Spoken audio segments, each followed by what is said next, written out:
Oh,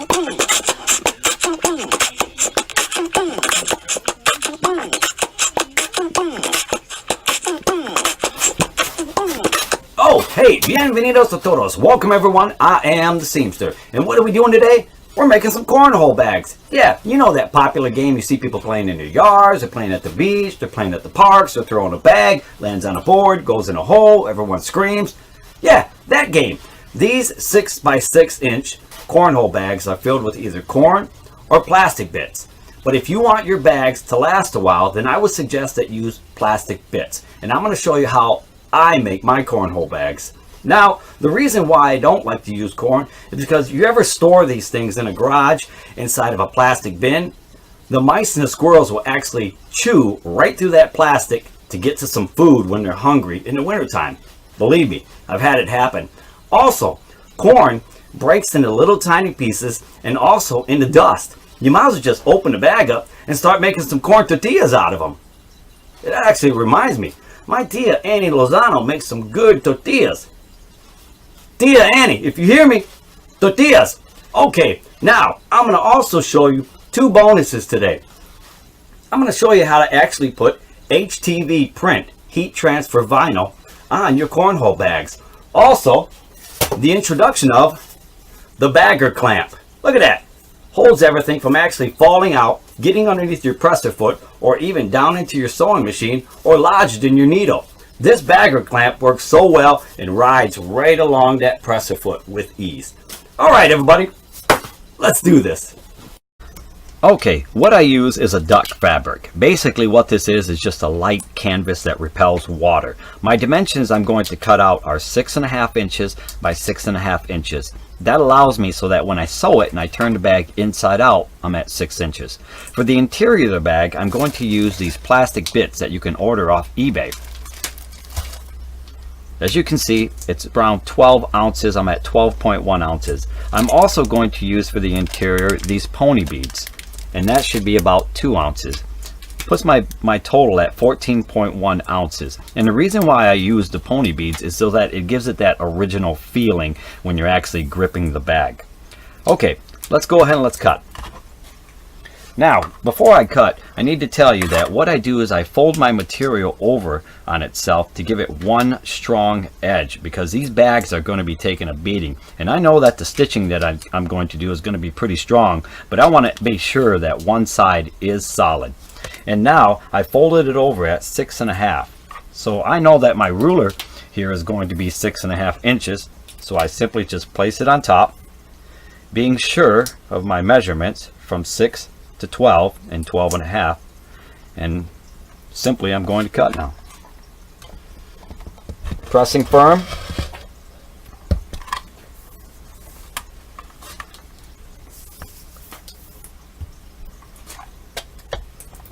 Pressing firm again.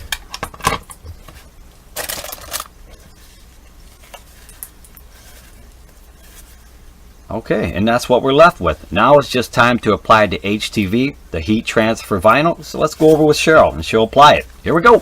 Okay, that noisy monster right there is a Cameo Silhouette 3. And what it does is it cuts HTV or any type vinyl so that you have either stickers or even logos that you want printed on things. So once it's actually cut,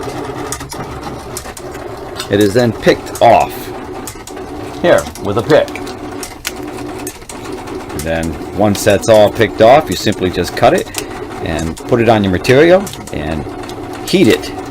Okay everybody, we're here with Cheryl and she is going to apply our logo on the canvas. Okay, here we go. What she's doing is she's putting a Teflon over the canvas to get out any moisture, because there is always moisture in fabric. So you have to get the moisture out before you actually apply any type of heat transfer vinyl. Okay, so once she gets the moisture out of it and got a good crease in it, she's going to take the logo, center it close as she can, and then apply the Teflon sheet, set the timer, and the heat is approximately 315 to 320, and that needs to stay on there for about 15 seconds.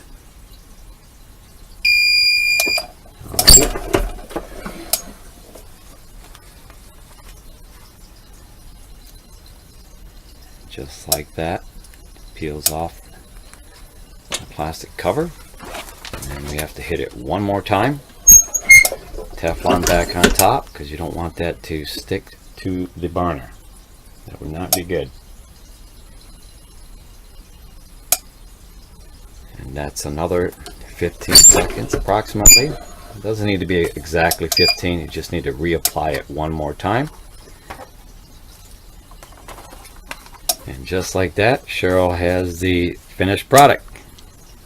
Okay, as you can see, I turned the logo inside out, and I installed wonder clips on the bottom corners, or you can just simply pin it. The folded end is going to go underneath the presser foot, and my needle is set in the middle. I'm using a T70 commercial thread that I typically use to sew bolt upholstery. This thread is so strong that it will cut your hands or leave a welt on it. That's how strong it is, and it'll probably outlast the material that I'm actually sewing it into. The needle is a 16 or an 18. What I'm going to do is I'm just going to stitch all the way down to the corner, remove my wonder clip, and then sew in about 1.5 inches, and then just return all the way to the beginning. I don't need to back stitch here because I'm going to end up sewing over again, but I will back stitch here in the beginning. Okay, here we go. Back stitch.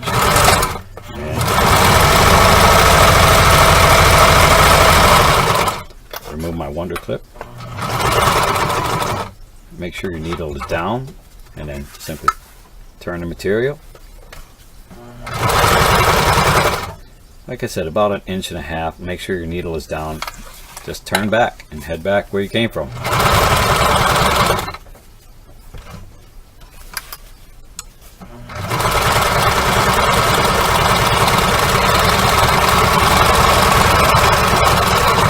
Once you reach the end,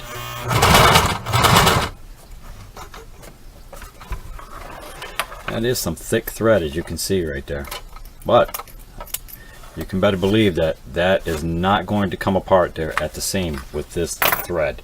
Okay, now the same thing, we are just going to do the same thing on the other side. Make sure it's aligned on this side of the presser foot, needle in the middle, back stitch, and begin. Removing wonder clip. Get to the corner, needle down, turn, needle down,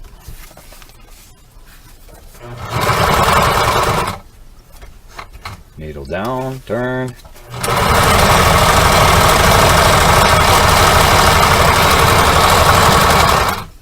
again, back stitch,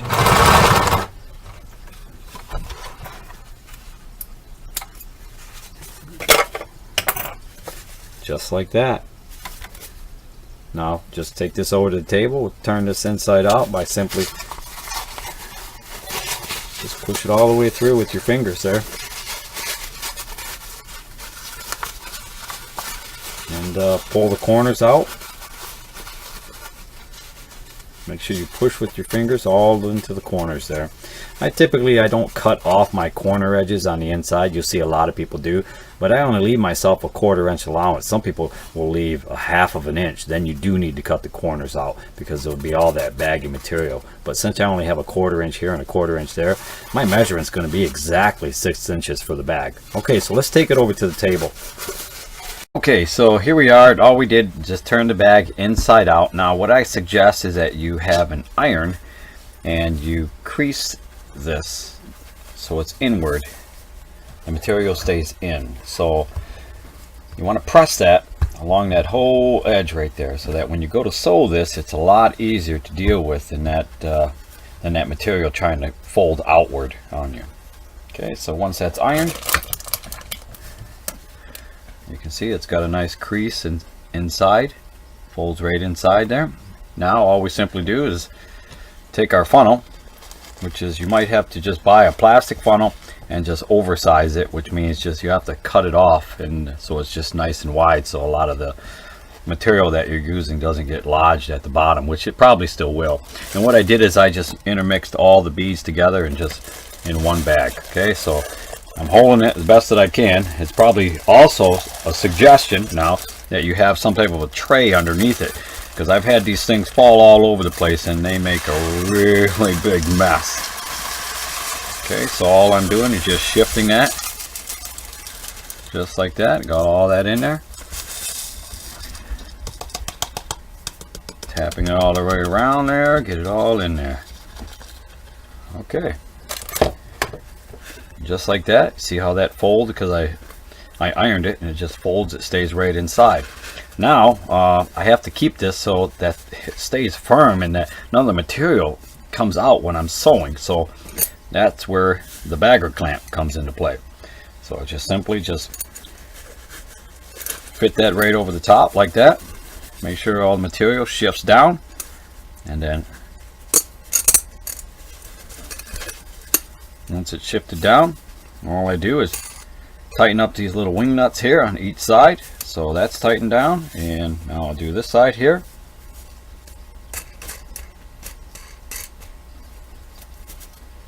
And tighten that one down.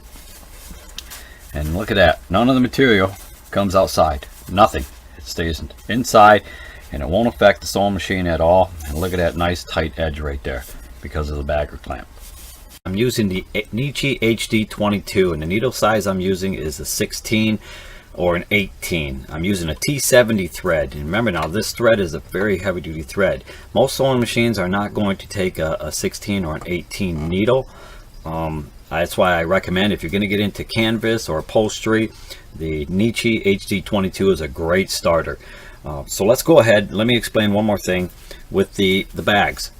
I showed you a double stitch on the inside. That's because on standard sewing machines that use a dual duty or a heavy duty polyester thread, it's just not thick enough. Okay, you're gonna have to go over that 2 times. The threads are gonna break eventually. The deal about the T70 thread is that you only have to go over it 1 time. It's very strong, and the thread is going to outlast the material that it's sewn into. So just so you know, I want to explain that. That's why I went over it twice for this bag, so that you could see that that's what you're supposed to do with a standard sewing machine. Okay, so let's go ahead and let's wrap this up. Now what I did is I made marks right here from the inside sewing, so I know where my inside sewing is here, and I put a dot also right here. So I know that I have to just go a little bit before that one, a little bit after that. And all I'm going to do is front stitch, back stitch, and I'm going to run it 1 time, and then back stitch, front stitch, clip it, and the bag's done. Okay, here we go. Okay, so I know where my mark is at. I'm dropping my presser foot so that the material rests on the inside of the presser foot on this side here. My needle is set on to the right, so it catches that edge and gives me just enough coverage on the inside where I folded the material in. Okay, so again, front stitch, and I'm holding this bagger clamp. Okay, so it actually helps me as a guide. Okay, so I front stitch, now I'm going to back stitch, and now all I'm going to do now is just front stitch right to the end.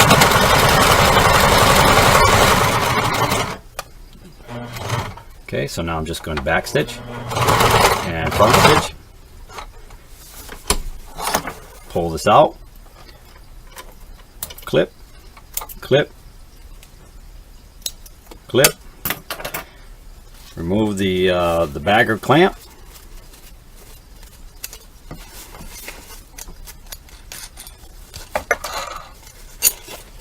that's easy. I'll clip that end off right there, and right here, and just like that, we have a finished bag, everybody. Okay, I hope you enjoyed how to make cornhole bags. And one more thing, you know, a good cornhole bag, when you press in the center after it's completed, and your thumb and your middle finger can actually touch. Okay, it's going to be kind of tight, but they better be able to touch. That makes a good cornhole bag. And this bag weighs right now 14.5 ounces. Take care. Peace out.